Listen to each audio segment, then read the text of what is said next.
there's usually a reason why the cruise price was cheap. My name's Gary Dean. I'm the Blue Hat Bucket List Traveler. I did over 34 cruises, saw the world by cruise ship in 3.5 years, drove all 48 states and 10 provinces in that same 43 months. Been there, done that, been around. Hope you'll travel with me and see it all. Now, the cheap price warning.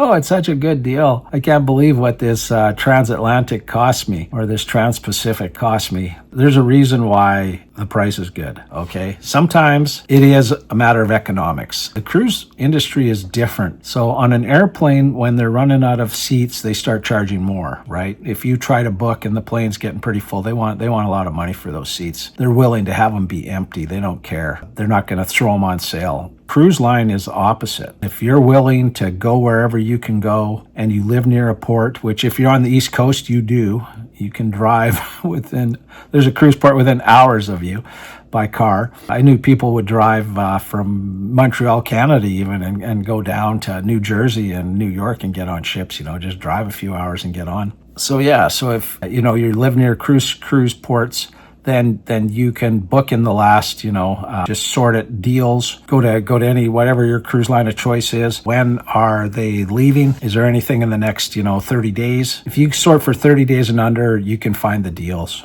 You'll get it. I've been on cruise ships where people got on there last minute and they paid like a quarter of what I paid.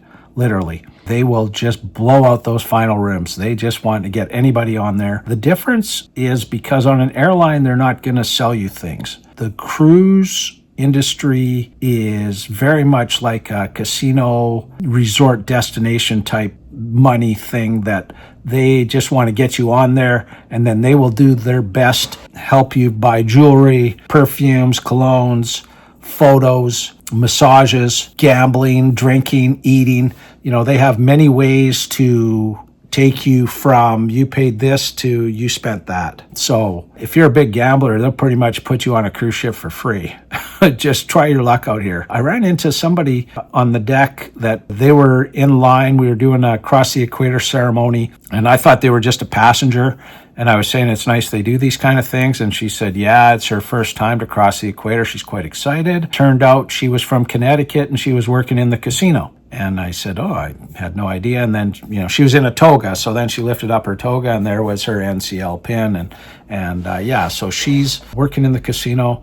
And I said, I read somewhere that because the ship is in international waters, it doesn't really have to conform to the percentage that the slots pay out. There's certain rules in different states about what the casino can keep. And she said, no, it's regulated. So I never fact checked that, but that's what she said. It was funny too, because I saw her later on in that cruise. She worked the crap table, people shooting craps, which I had a guy try to explain it to me, and I don't understand the whole thing. So anyways, cheap prices. I got onto some cruises for a good price because they were going at a bad time. My first bad cruise was November, going out of Cape Canaveral, Florida. It's still hurricane season, and one was coming. So they literally told us, we're leaving 3 hours early, get to the ship. We need to get out of here. And they did. They got us on that, which was good.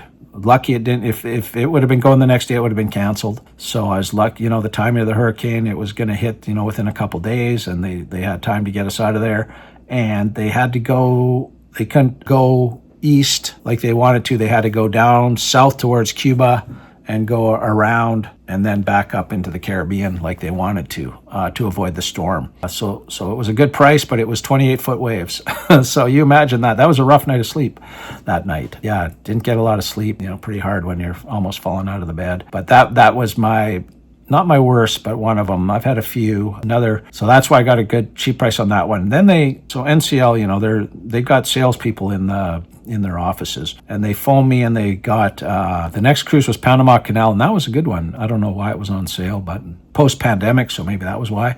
But then they said, we've got in January, we're going to go out of Buenos Aires and we're going to see Antarctica, and I was, wow, Antarctica, sure, I'll go do that. That one, it was January, and the weather was changing, and we missed 3 ports out of maybe 7 or 8. It was almost like a 50% miss rate. Tender ports. So these are tender ports, which was disappointing. so disappointing that the people that got on in Buenos Aires, the Argentinians, they protested in the atrium, which is the lobby of the cruise ship. NCL ended up giving us all $200 to spend on the ship. They didn't give us cash, so we were all buying potato chips and colognes and, whatever, right? You got to spend the money. But I would have rather have seen Chile and, the places. I missed my penguin tour because of that. I didn't really know that missing ports was a thing. I've since even been on a ship going through Ecuador that because of the time of year, the currents were so bad up through there that they couldn't even go into a dock. It wasn't even a tender port. We missed a dock port twice. We missed it going down and then coming back up, missed it again. So both times too scary. And it was like a squall, they call it. That's the first time I've ever been on a cruise ship in a squall. And it literally, it does this. It starts to tip, then it comes back. And then it starts to tip. And I've had vertigo before, and it was freaking me out. Like, I knew that's not normal. It's the first time I've been in a squall, and very scary. But yeah, it was a good price.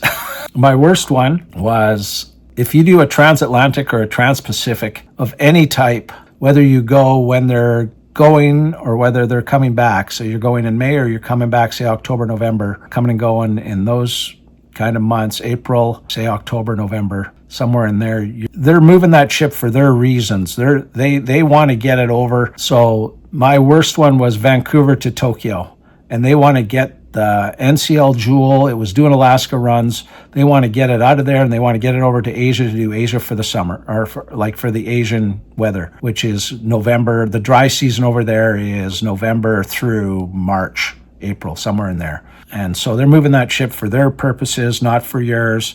And the price is good. And maybe you're like me and you just wanted to do a Trans-Pacific, which I did. So I get on that ship in Vancouver, actually Seattle. I think we went out of Seattle. Went up to Alaska, which I've already seen. There might have been one new port or something I got to see, but I'd seen most of Alaska already.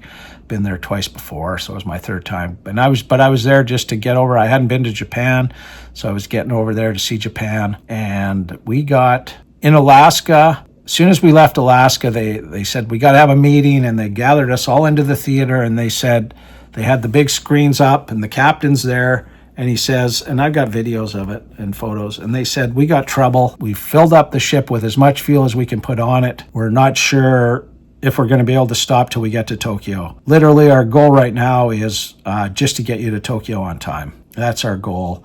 We're going to miss the other Tokyo or other Japanese ports. We're going to miss them. And then they showed us there's literally 3 hurricanes, which because they're in the Pacific and Asia, they call them typhoons. There's literally 3 typhoons swirling around between Alaska and Japan. And so this is our life. The captain says, it's going to be what it's going to be. It's going to be rough. Hold the rails if you're there. If you're upstairs eating, just hold on to your plates. We're going to do the best we can. We're going to try and go around stuff, but we're going to, it's going to be rough no matter what we do or where we go. And then the worst part became internet was junk because now they're not in the path of the satellites. The satellites are, my understanding is, because I complained, I had paid for internet, they gave me half my money back, that they had booked, this is where we're going to be, this is our route, and they booked the satellites, and now they went off route to go around this stuff, and for that reason, we weren't getting satellite feeds, and it's probably right. There's shipping lanes, right? You know what I mean? Like if you're out there and you see a big container ship, yeah, it's like airlines, they're flying in there, they got routes, so they're off route, and that was a long time. I can't even guess. Must be 8-9 days of sea. We missed everything. We only got to Tokyo. We got there though 1 day early, but they didn't want to go anywhere else. They just said, we're just going to get you to Tokyo. We're going to be a day early. So you get to see Tokyo, and then you get the free night on the ship in Tokyo.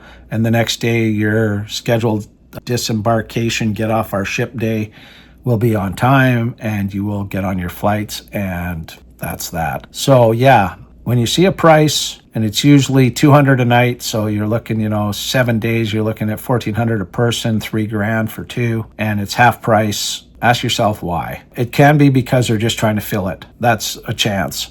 But try to Google, is this a good time of year? I've been through the Pacific Islands, and it rained a whole time almost. And that's kind of Google, is Bora Bora in whatever month, April, a good March, February, a good time to go. And if the price is very low, Google will probably tell you no. Don't go there then, it's going to be wet. And yeah, it was. So yeah, anyways, if you're getting a good deal, there's probably a reason. Maybe the odd time there isn't, but usually there is a reason why. That's my tip of the day. Hope you're doing good. Cheers.